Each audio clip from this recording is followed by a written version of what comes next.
আমন্ত্রণ জানাচ্ছি আন্তর্জাতিক সংবাদে। শুরুতে সংবাদ শিরোনাম। এবার দুবাইয়ে মার্কিন দূতাবাসে ইরানের হামলা। মধ্যপ্রাচ্যে বাণিজ্য সংকট মোকাবেলায় ট্রাম্পের নতুন ঘোষণা।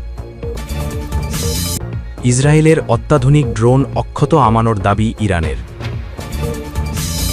ভূমধ্যসাগরে বিমানবাহী রণতরী পাঠাচ্ছে ফ্রান্স। ইরানে হামলায় কত সংখ্যক সেনা, যুদ্ধবিমান, রণতরী অংশ নিচ্ছে জানালো যুক্তরাষ্ট্র। ইরানের হামলার পর কি করবে সৌদি, কাতার, আমিরাত? এতক্ষণ শুনছিলেন সংবাদ শিরোনাম, এবারে বিস্তারিত সংবাদ। তবে তার আগে অনুরোধ থাকবে ভিডিওটিতে একটি লাইক দিয়ে কমেন্ট করে জানিয়ে দিন কোন জেলা বা দেশ থেকে ভিডিওটি দেখছেন ও শুনছেন। এবার দুবাইয়ে মার্কিন দূতাবাসে ইরানের হামলা। সংযুক্ত আরব আমিরাতের দুবাইয়ে অবস্থিত মার্কিন দূতাবাসে ক্ষেপণাস্ত্র হামলা চালিয়েছে ইরান। মঙ্গলবার বিকালে দুবাইয়ে অবস্থিত যুক্তরাষ্ট্রের একটি কনসুলেট ভবনে ইরান ড্রোন হামলা চালানোর পর সেখানে ধোঁয়া উঠতে দেখা যায়। বিবিসি ভেরিফাই এই ছবির যাচাই করে সত্যতা নিশ্চিত করেছে। কনসুলেটের কয়েক মিটার দূর থেকে ধারণ করা একটি ভিডিওতে দেখা গেছে ড্রোনটি কনসুলেটের ওপরে আছড়ে পড়েছে। অন্য আরেকটি ভিডিওতে কম্পাউন্ডের ভেতরে আগুন জ্বলতে দেখা গেছে এবং আকাশে কালো ধোঁয়ার কুণ্ডলী উঠতে দেখা গেছে। গতরাতে যুক্তরাষ্ট্রের পররাষ্ট্রমন্ত্রী মার্কো রুবিও জানাবিদের নিশ্চিত করেছেন যে একটি ড্রোন কনসুলেটের চ্যান্সেলারি ভবনের পাশের পার্কিং লটে হামলা করেছে। তিনি জানান, আমাদের সব কর্মীরা নিরাপদে আছেন ও খোঁজ পাওয়া গেছে। তিনি আরও বলেন, আমরা অবশ্যই খুবই ভাগ্যবান, কিন্তু আমাদের এম্বাসি এবং কূটনৈতিক ফ্যাসিলিটিজ একটা সন্ত্রাসী গোষ্ঠীর সরাসরি হামলার শিকার হয়েছে। এর আগে সৌদি আরবের রাজধানী রিয়াদে মার্কিন দূতাবাসে হামলা চালায় ইরান। রিয়াদে হামলায় ক্ষতি হলেও হতাহত হওয়ার খবর পাওয়া যায়নি। মধ্যপ্রাচ্যে বাণিজ্য সংকট মোকাবেলায় ট্রাম্পের নতুন ঘোষণা। মার্কিন প্রেসিডেন্ট ডোনাল্ড ট্রাম্প সোমবার ঘোষণা করেছেন যে সামুদ্রিক বাণিজ্যের জন্য বিস্তৃত বীমা এবং অনির্দিষ্ট গ্যারান্টি প্রদান করতে তিনি মার্কিন ইন্টারন্যাশনাল ডেভেলপমেন্ট ফাইন্যান্স কর্পোরেশন ডিএফসি-কে নির্দেশ দিয়েছেন। এটি চলমান মার্কিন ও ইসরায়েলি অভিযানের মধ্যেও কার্যকর থাকবে। ট্রাম্প তার ট্রুথ সোশ্যাল প্ল্যাটফর্মে লিখেছেন, তাৎক্ষণিকভাবে আমি মার্কিন ডেভেলপমেন্ট ফাইন্যান্স কর্পোরেশন ডিএফসি-কে নির্দেশ দিয়েছি অত্যন্ত সাশ্রয়ী মূল্যে রাজনৈতিক ঝুঁকি বীমা এবং সকল সামুদ্রিক বাণিজ্যের আর্থিক নিরাপত্তার নিশ্চয়তা প্রদানের জন্য, বিশেষত গালফ অঞ্চলের শক্তি পরিবহনের ক্ষেত্রে। তিনি আরও যোগ করেছেন যে এটি সকল শিপিং লাইনের জন্য প্রযোজ্য হবে। প্রয়োজনে মার্কিন নেভি তেল ট্যাঙ্কারগুলো হরমুজ প্রণালী অতিক্রমে যাত্রা শুরু করবে। যে কোনো পরিস্থিতিতেই মার্কিন যুক্তরাষ্ট্র বিশ্বের শক্তির অবাধ প্রবাহ নিশ্চিত করবে। ট্রাম্প উল্লেখ করেছেন যে ভবিষ্যতে তিনি আরও পদক্ষেপের ঘোষণা দেবেন।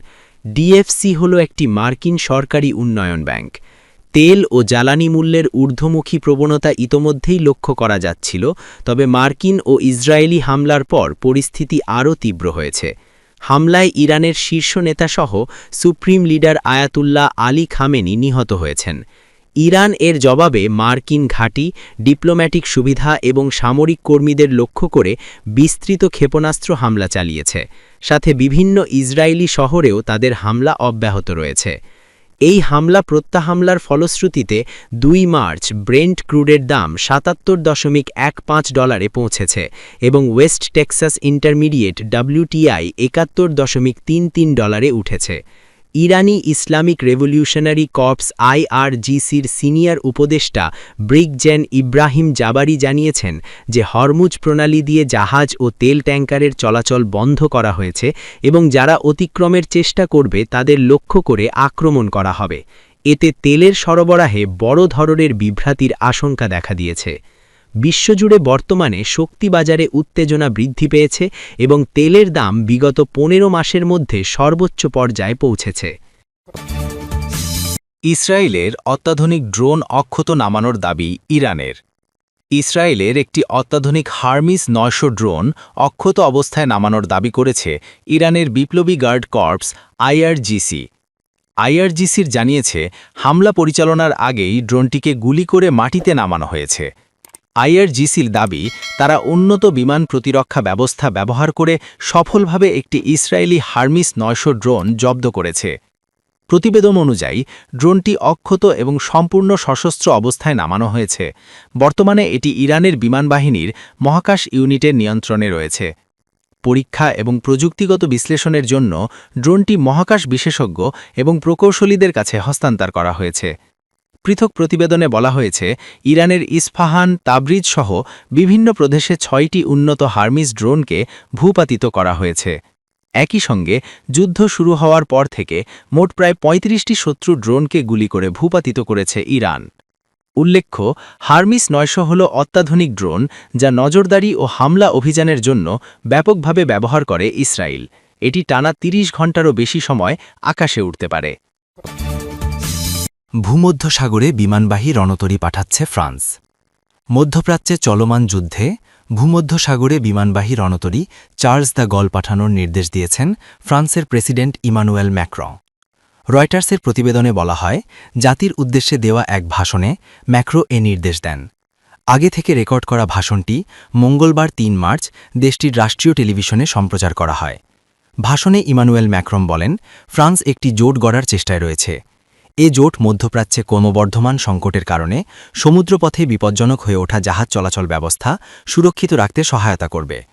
ফ্রান্সের প্রেসিডেন্ট আরও বলেন, হরমুজ প্রণালী বন্ধ করে দেওয়া এবং ক্রমবর্ধমান সংঘাতের কারণে সুয়েজ খাল ও লোহিত সাগরে জাহাজ চলাচল হুমকির মুখে পড়েছে। এ বিষয়ে আশু পদক্ষেপ নেওয়া প্রয়োজন।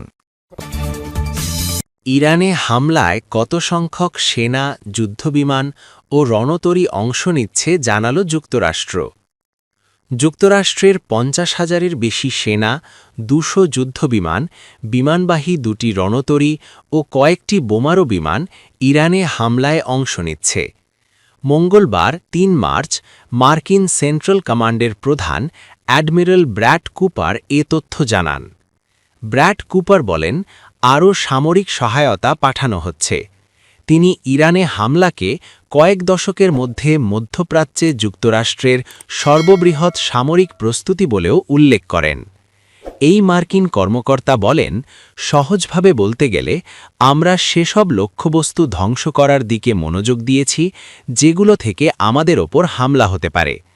আমরা ইরানি নৌবাহিনীকেও শেষ করে দিচ্ছি। এর মধ্যে তাদের সবচেয়ে কার্যকর সাবমারিনও রয়েছে। অ্যাডমিরাল কুপার 17টি ইরানি জাহাজ ধ্বংসের দাবিও করেছেন। তিনি আরও বলেন, যুক্তরাষ্ট্র সমুদ্রতল থেকে আকাশপথ পর্যন্ত এবং সাইবার স্পেসের ওপর ইরানের ওপর নিরবিচ্ছিন্ন হামলা চালিয়ে যাচ্ছে। ইরানের হামলার পর কি করবে সৌদি, কাতার, আমিরাত? যুক্তরাষ্ট্র ও ইসরায়েলের বিমান হামলার জবাবে ইরান শত শত ক্ষেপণাস্ত্র ও ড্রোন ছুড়েছে তাদের আরব প্রতিবেশী দেশগুলোর দিকে। এসব হামলায় তাদের ভূখণ্ডে থাকা মার্কিন সামরিক ঘাঁটির পাশাপাশি বেসামরিক ও জ্বালানি স্থাপনাগুলোকেও লক্ষ্যবস্তু করা হয়েছে। ফলে উপসাগরীয় অঞ্চলের দেশগুলোর নিরাপদ ভ্রমণ, পর্যটন ও আর্থিক কেন্দ্র হিসেবে যে ভাবমূর্তি গড়ে উঠেছিল তা ক্ষতিগ্রস্ত হচ্ছে। পাশাপাশি এই অঞ্চলের যে মূল ভিত্তি তেল ও গ্যাস শিল্পেও সমস্যা সৃষ্টি হচ্ছে। আরব সরকারগুলো এই যুদ্ধ চায়নি এবং তারা এটি ঠেকানোর চেষ্টা করেছে। প্রশ্ন হল, তারা ইরানের যে হামলাকে বিশ্বাসঘাতকতামূলক আখ্যায়িত করেছে সেই যুদ্ধে নিজেরাই জড়িয়ে পড়বে কিনা। মঙ্গলবার এক ব্রিফিংয়ে কাতারের পররাষ্ট্র মন্ত্রণালয়ের মুখপাত্র মাজেদ আল আনসারি বলেছেন, সব সীমারেখা অতিক্রম হয়ে গেছে। আমাদের সার্বভৌমত্বের ওপর হামলা চলছে। অবকাঠামোগুলোতে হামলা হয়েছে, আবাসিক এলাকায় হামলা হয়েছে। এসব হামলার প্রভাব একেবারেই স্পষ্ট। সম্ভাব্য পাল্টা জবাবের ক্ষেত্রে আমাদের নেতৃত্বের সামনে সব বিকল্পই খোলা রয়েছে। তবে আমরা স্পষ্ট করে বলতে চাই, এ ধরনের হামলা কোনোভাবেই বিনা জবাবে থাকবে না এবং থাকতে পারে না।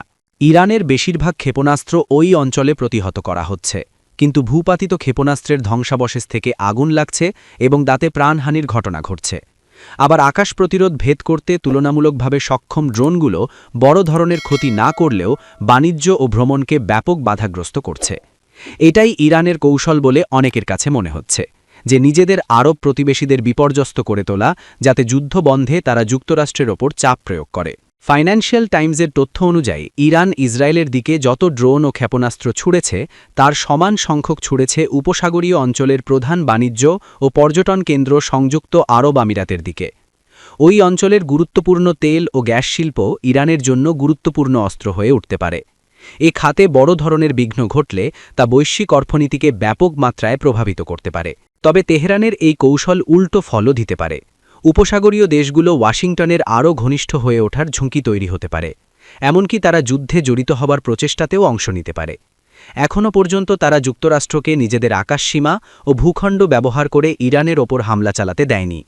যদিও এই পরিস্থিতির পরিবর্তন হতে পারে এবং কোনো এক পর্যায়ে হয়তো তারা ইরানের বিরুদ্ধে সামরিক অভিযানে অংশ নেওয়ার সিদ্ধান্তও নিতে পারে।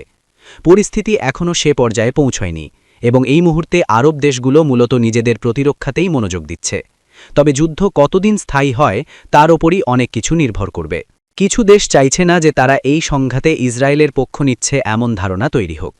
2023 সালের অক্টোবর মাসে হামাসের হামলার জবাবে গাজায় ইসরায়েলের প্রাণঘাতী ও ব্যাপক ধ্বংসযজ্ঞ আর লেবানন ও সিরিয়ার মতো দেশে সামরিক হস্তক্ষেপের কারণে ইসরায়েলের সাথে আরব দেশগুলোর সম্পর্কে টানাপড়েন তৈরি হয়েছে। বিশেষ করে গত বছর হামাস নেতৃত্বকে হত্যার প্রচেষ্টায় কাতারে বোমা হামলার ঘটনায় আরব বিশ্ব ক্ষুব্ধ হয়েছিল। তবে এটা স্পষ্ট যে ইরানের হামলা উপসাগরীয় দেশগুলোর মধ্যে ঐক্য জোরদার করছে। উপসাগরীয় সহযোগিতা পরিষদের 6 সদস্য সৌদি আরব, কুয়েত, কাতার, বাহরাইন, সংযুক্ত আরব আমিরাত ও ওমান রবিবার জরুরি বৈঠক করে সংহতি প্রকাশ করেছে। দেশগুলো নিজেদের নিরাপত্তা ও স্থিতিশীলতা রক্ষায় ও ভূখণ্ড, নাগরিক ও বাসিন্দাদের সুরক্ষায় প্রয়োজনীয় সব ব্যবস্থা নেওয়ার অঙ্গীকার করেছে, যার মধ্যে আগ্রাসনের জবাব দেওয়ার বিষয়ও রয়েছে। সংযুক্ত আরব আমিরাতের প্রেসিডেন্টের একজন সিনিয়র কূটনৈতিক উপদেষ্টা আনোয়ার গার্গাস ইরানকে সংযত হওয়ার আহ্বান জানিয়েছেন। আপনার যুদ্ধ আপনার প্রতিবেশীর সাথে নয়, সামাজিক মাধ্যম এক্সে লিখেছেন তিনি। বিচ্ছিন্নতা আর উত্তেজনা আর বাড়ার আগে নিজের এলাকায় ফিরে এসে প্রতিবেশীদের সাথে যৌক্তিক ও দায়িত্বশীল আচরণ করুন, লিখেছেন তিনি।